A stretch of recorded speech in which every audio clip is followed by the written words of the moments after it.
ISSA everywhere, ISSA everywhere, ISSA everywhere. Say baby I love you. Say baby I love you. Say baby I love you. Say baby I love you. I love you. Hey y'all, welcome back to my channel. It's the one and the only Mimi.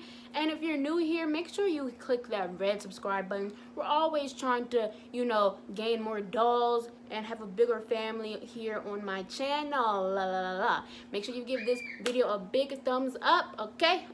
This is a story time of my first time going to the strip club. Whole time I was not supposed to be there because of if I do say so myself, I think the law or something is that you have to be 21 years or older to be in the strip club, which I'm 18. What the fuck? So basically I got snuck into the strip club. Alright, so let me just give you a background story. So for those who may not know, my sister was a stripper. She passed away in September, and we went to Miami. That's where she was last, so we can get her remaining things, and you know how that go about funerals and stuff like that. The strip clubs, I can't say the name because girl, I'm not trying to get sued for nothing I don't have. So one of the little clubs, they wanted to do a tribute to her. Mind you, she was in Miami, we're from DC, so we had to bring all her stuff back to DC home. But it was a small little club, I can't say the name, so y'all can guess or whatever. And they wanted to have a tribute to my sister. So I'm thinking, I never really been in a strip club before, so I'm thinking, oh, they about to do a tribute. Oh, they about to do some tricks. Oh, they about to be lit up in here. I'm about to see some tricks that some never seen before action. I'm about to be in there. I knew, I don't know, like, I knew that they were going to be naked, okay? I knew that I was going to see titty and ass, okay? Ass everywhere, ass everywhere, ass everywhere. And for some reason, like, I knew that in my mind, but I was not prepared at all. That being said, I didn't really know, like, this whole tribute was a last minute thing. I did not bring no party and no club clothes for the strip club, girl. Like, I'm coming there just to get my sister's stuff, so I literally just packed a t-shirt and some sweats, just in case somebody really wanted to try me, okay? Just in case, because I was really not in a good state of mind or well-being. So before, we had to like go to the club like 10 something. It was really late because all I know is that I was tired as hell. Like, I go to bed at 9 o'clock. If I am not in bed by 9 o'clock, I am not a happy person. You're gonna get a straight attitude. You're going to get the resting bitch face. I don't care. But we went to the mall, and I think it was like a little I think I went to Agassi. If y'all don't know what Agassi is, I'm not even saying it right, but it's spelled like Agassi, so I'm gonna say Agassi. A $12 or $11 jumpsuit, black strapless jumpsuit. What shoes did I get? What shoes did I get? Why can't I find those shoes now? Girl, I had like some like low sandal wedges, not wedges, but like they're like platforms, because I was doing the damn thing, okay? And I need to find those shoes because they shit was cute. And I had like a little fuzzy neon yellow purse, because even though I was in a bad state of mind, like mentally, I wanted to look cute just in case, because I was thinking that this was gonna be an on and popping club. You never know who you might see, who might want to take a picture, and at the end of the day, I am representing my brand, Slayed by Mimi, so I needed to get together because I'm in public.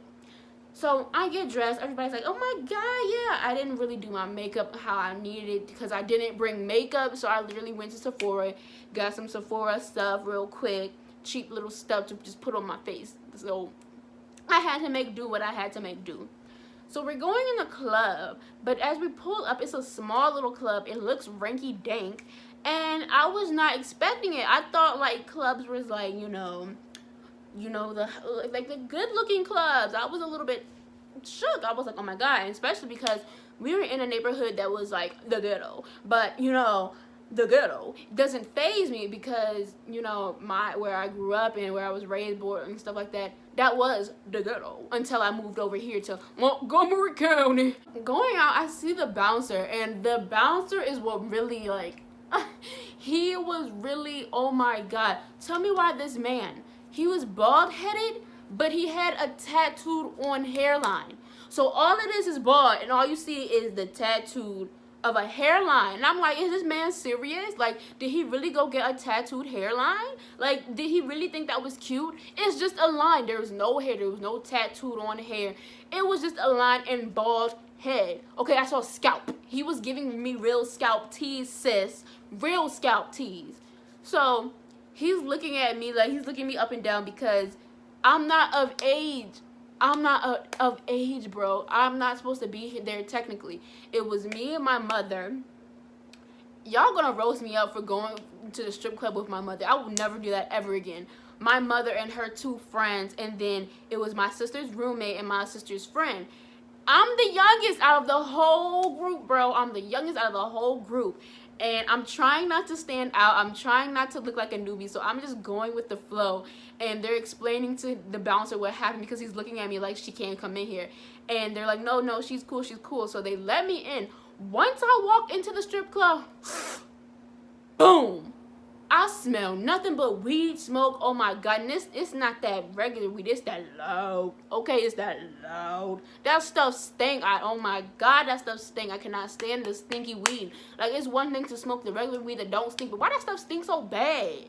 My God. And I go in and I thought this strip club was about to be on and popping, you know. I go in there, that joint dead like a mug. Like, everybody was just, you know, like, just ew. Like, bro, like, I'm not even trying to be shady, but it was like a club for older men, like, not an on and popping club. And everything was just moving really slow and this and that. It was one girl, they were out in public, and it was just really slow, and the dudes looked really grimy and sketchy and not cute. And, you know, and I felt so bad because some of these girls did not need to be there.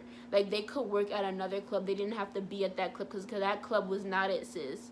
The chief called and he said it was not it. So we're sitting down there asking us what do we want to drink, this, that, and the other. And I'm like, nothing, because, girl, I cannot drink. I'm 18. I have never had alcohol. And, yeah, so I was like, no, I can't drink. I'm not going to have nothing. Everybody else is getting drinks because they're of age. So I'm just sitting talking to my sister's roommate, and I'm asking her, I'm like, do you dance at this club? And she's like, no. And I was like, yeah, good, because this club is real dry. So my other sister's friend, she went up and like told the people that were here and that they could start the tribute. So I'm going upstairs to talk to the manager because the manager wanted to give my mom some money that my sister had or whatever. And so as he's talking to my mom, he's not making no type of eye contact with my mother. He's looking straight at me. He's looking me up and down. Mind you, I'm a little bit thick, okay? I got a little butt or whatever.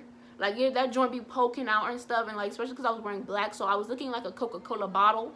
And he was looking at me. He was looking me up and down and stuff.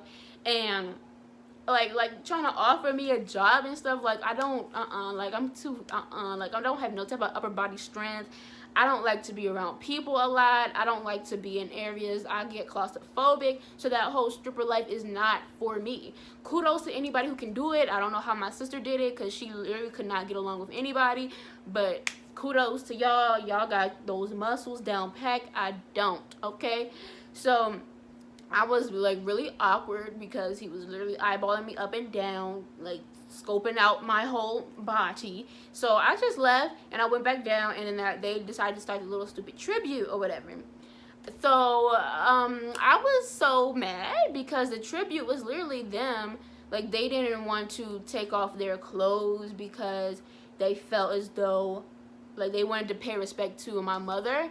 And my mom was like, no, it's okay. Just do what you have to do. If you, this, at the end of the day, this is how you make your money. We don't want to stop you from making your money. Once my mom said that, all the clothes came off, bro. All the titty, all the ass, all the little coochie out. When I tell you I was not ready, I've only been like trained to see them in their little outfits or whatever. But to see bare naked ass, I I was not prepared. I was so taken off guard, bro. I did not know what was going on. I was really uncomfortable. I was so sad. Like, I was like, this is what these girls really have to do to get some money. I felt like Drake. I felt like Drake. Like, you don't have to do this, sis. There's other ways, sis. Oh my God, I was so upset. And like, I was trying not to show it, but I'm gonna include some pictures of my face. Your girl was not having it. So they made a little toast to my sister. They gave us some warm, some hot champagne. And I don't drink. But my mom was like, oh, just taste it. I tasted that drink thing. Bro, why was that stuff nasty? It wasn't cold. It was nasty. It tastes nasty like champagne. Oh my God. Like, yo, like, I don't understand how people drink. That stuff be tasting nasty. I don't get it. That stuff be tasting real nasty. Real nasty. That I really enjoyed was this last girl that really knew my sister. She was too good for this club. Okay, she was too good for this club. She was doing tricks that I've never seen before. She was swinging on the pole without hands. She was just doing the damn thing. She blew my mind. My mind was blown. Okay. Oh my God, she did not deserve to be there. She deserved to be at like the bigger clubs in Miami. And I was just so sad because any money that they like okay, so one thing, they were throwing money on the stage, but they only threw money to her. Like, she was the one who made all the money out of everybody who worked there because she had good tricks. And the other girls were mad. The other girls were upset about that. You know how a little stripper drama be. But because she made the most money, she doesn't get to pocket that, you know? They throw the money on stage, and then after the dance is done, she left the stage, and then the other people came and like collected the money. They put all the money in the bag. I don't know how that is, because they're crying. They're like, I miss Vanity. I miss Vanity. Oh my God, we were literally just talking about this. Vanity did so much for me. She helped me. My sister did help a lot of people, which I was very surprised to learn because, you know, she helped me too, and she helped some of my friends. But my sister reached out to everybody, and they were just crying. They were so upset. And, you know, they're hugging, but they're naked. They're hugging us, and they're naked. And, you know, I don't like when people do that. I hugged them back because, you know, I understand their pain. But girl, when I say titty and nipple was on my shoulder. Titty and nipple was on my shoulder. Okay, I don't feel traumatized. So when everything was just dying down, it was this one skinny girl. She was real skinny, and like, she literally had to get completely naked for anybody to like really throw money at her. And she was just shaking it. She was shaking it, but she ain't had nothing to shake. But she was shaking it. She was doing it, and I respected her. I felt so bad for her. So, you know, my mom and all of them, they gave her some cash, like a big thing of cash, because she was working her butt off and she wasn't getting no type of money. And like, I felt so bad for the girl. I really did. I was like, girl, you do not have to do this. You don't. So when everything was dying down, we decided to leave because, girl, I was so traumatized. I needed to get out there. And plus, I was getting panic attacks because, you know, I have anxiety. And then the smoke was just suffocating me. So we decided to leave. And the bouncer was still outside, and he was a weirdo. He was a straight creep, bro. He looked like Cisco from Love and Hip Hop. He was a straight creep, and he was like, all right, yeah, y'all have a nice, real, blessed day, and I'll see y'all later. And I was like, what? To eat, you know, my mom and her friends, they all acting all weird, because, you know, they was drinking. And, you know, I'm the only one who's like this. I literally told them, I was like, if y'all get drunk, we staying here because I cannot drive, and I'm not about to drive, like, period. Had a lot of smoke, like the weed smell in my wig, and I was so upset. But yeah, that is the first time I was ever at a strip club. I got snuck into a strip club. Will I go again? I have no idea. Your girl was traumatized. I just don't know. And then I get really emotional because, girls, y'all don't need to do this. I understand if y'all want to do that, but it was, at that club, it was really sad. It was a sad day for me. You know, there was some songs I tried to turn up with them. I tried to dance with them, not on stage, but, you know, I was trying to get the club lit because it was so dry. But yeah, that's my story time. If you guys like this story time, make sure you give me a big thumbs up. Make sure you subscribe to my channel, and I'll see y'all in the next one. Bye.